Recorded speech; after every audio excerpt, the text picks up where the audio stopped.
Joseph Wallace. I was born and raised in Jamaica, New York, which is in the southeast part of Queens. My parents are from New Orleans, Louisiana, and they moved to New York just before I was born. I guess you could say I've always been a community activist. Starting in high school, we protested against the war in Vietnam. We marched in the civil rights movement. I was only 14 years old the first time I was arrested at a protest march. Later I became involved in fighting against the crack epidemic that so devastated our communities back in the 1980s and 90s, the early 90s. It's still around, but we had a really bad problem back then. I worked hard against that problem.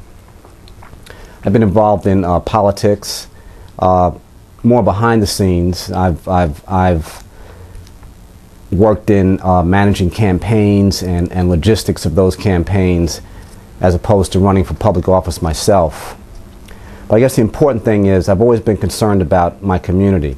I've always worked hard to see that people in the community were informed and educated so that outsiders and the system did not come in and take advantage of us. This has been what my life has been about. Basically, back when I was involved in politics, I started noticing a pattern. We were seeing a lot of senior citizens losing their homes because they owe back property taxes. And it was called in rem, where if you're behind in your property taxes, your house can be foreclosed on. And this was for little sums of money. People were losing their homes because they owed $10,000, $15,000 worth of property taxes. And I saw that people just didn't know what was going on with the system. And remember, this is one of the oldest oldest tricks in the book that have been used on our people. My family, my family from New Orleans, they used to live on the waterfront. They were called bayous, and it was waterfront property that nobody wanted at the time they were living there. But as the community started to grow, people saw the value of that waterfront property. And what they would do is they would assess property taxes. And the people didn't have a lot of money back in those days, and what happened is they would seize that waterfront property based on property taxes. So this is one of the oldest tricks in the book. They've been doing that since time immemorial in this country. But anyhow, I saw this pattern, and I said to myself, I have to learn more about this, and I'd like to help people with this. Basically, it was bad then, but it's much worse now. Right now, we're dealing with record numbers of foreclosures. It's probably going to get worse, too. They say the economy is good. That's not true. The economy is extremely bad right now, and it's also very hard on people who don't have enough money to get by. Right now, it's very tough out there. You have, for example, if you get a parking ticket, if you have lots of money, you write a check, pay the parking ticket, no problem. But if you're struggling to get by and you get that parking ticket, you'll set it aside and say you'll pay it when you get caught up. But you don't get caught up, and then you get another one. Same thing. Before you know it, those parking tickets are in judgment and your car gets towed away. So because you didn't have enough money to get by, now you have to pay $200 and $300 to get your car, which you desperately need, out of the tow pound.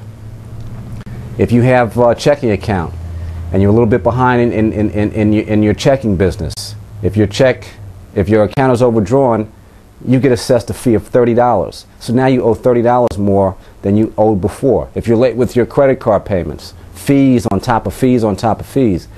The system is really hard on people who are struggling to get by right now. It's like the system has become very efficient at oppressing people. Another thing is very hard to find jobs. They say that there's plenty of jobs out there. There aren't. They've been laying people off for years and cutting back this and cutting back that, so that even if it's hard enough to find a job, but if you have a job, so many people have been laid off in your department that you're doing the work for 2 and 3 people. So that's the kind of system that we live in today. And that's the reason that so many people are going into foreclosure and having problems making their payments. But anyhow, I got involved because I saw what was happening. Most people don't know that it's very easy, in many cases, to stop the foreclosure process. The key is knowledge. Learning about the situation you're in is very important. Knowledge is power. It says in the Bible, wisdom is a defense, money is a defense, but knowledge saves the life of the one who has it. If you don't educate yourself about the foreclosure process, there are literally thousands of foreclosure sharks who will almost break down your door to take advantage of the situation that you're in. If you don't educate yourself, chances are you're going to lose a lot of money, or chances are you will lose your home. What is the foreclosure? What does it mean? Basically, what it means is that you've purchased a home, but you don't own that home. The bank owns the home. You've taken out a mortgage with the bank, and the bank has now said because you've failed to pay the mortgage on time, they're taking their house back. It means they're closing the deal before its completion or foreclosure. What happens is, as long as you're paying your mortgage on time, the bank is fine. But when you miss 3 payments, once you miss 3 months worth of mortgage payments, the bank can legally start a process in motion where they can attempt to reclaim their investment. And that's the start of the foreclosure process.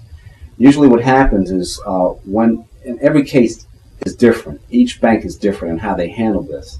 But when you are 3 months late in your mortgage payment, by law, the bank can start what's called lis pendens, which means lawsuit pending.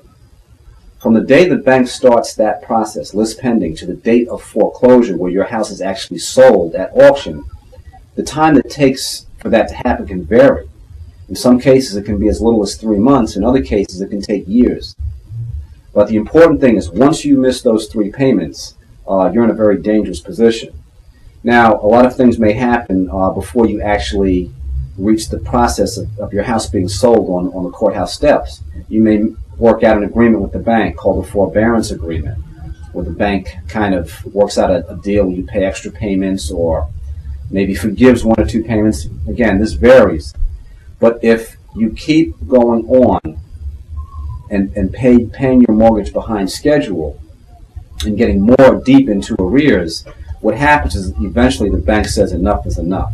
And that's when they stop accepting payments from you. Now, when that happens, that's when you know there's real trouble.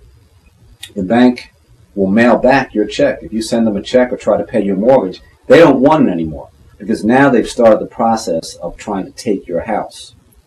Now, this can also take varying amounts of time. Sometimes this happens very quickly. Other times it can take up to a couple of years from the time you got behind until the bank reaches the point where they actually try to attempt to take back your house. But the important point is, eventually a day comes when an auction date is set to sell your house. And what happens is the bank wants to sell your house to the highest bidder in an effort to get back the money they laid out for your mortgage. So what happens is a court date is set. What you have to realize is, once you've reached this point, it's very serious business. Now the government is involved. The state and county government is helping the bank to reclaim their investment, and all the laws on the books are being activated or working in their favor to take this house from you. It's a serious time. Before your house goes on that foreclosure list or the list that your house is being sold in auction, you have time, you have room to play. I mean, it hasn't reached its ultimate seriousness yet. But once your name is on this final list, unless you do something, your house will be sold. It's very important to realize this. You might have gotten threatening letters from the bank in the past, and you've been worried about this happening and that happening, and nothing happened. Nothing really came of it. But this time, if you don't take action, your house will be sold at the auction, the courthouse auction. So be very aware of that. And what happens at the auction? What happens is, it takes about 2 or 3 minutes to sell your house. Your house is on a list. A referee comes up to the front of the room and announces the property address. There are about 100 to 300 people in the room waiting to bid on your house. A lot of them have done research. They know exactly where your house is. They might have come by and take pictures of it. They know how much it's worth. They have a good sense of whether it's a good investment or not. And the bidding starts. the bank has what's called an upset price, or the minimum price that they'll accept for that house. If that upset price is not met, they'll bring it back to auction at another time, or they'll figure out some other remedy. But generally speaking, once your house is up for auction, it will be sold. Because again, there are hundreds of people in that courthouse auction, a lot of millionaires, a lot of millionaire investors who specialize in buying foreclosed homes will be there to bid on your house. The bidding starts, and within a minute or two, it's all over. The highest bidder has just purchased your house. And basically, they have to come up with a 10% down payment, and they have 30 days to come up with the rest of the money. And it's all over. The next step is that unless you leave the home, a city marshal will come and evict you. They'll put your belongings on the street if they have to, and padlock your door. So the main thing is important to realize, once your name is on this list, it's a very serious time. It's not a time to play games.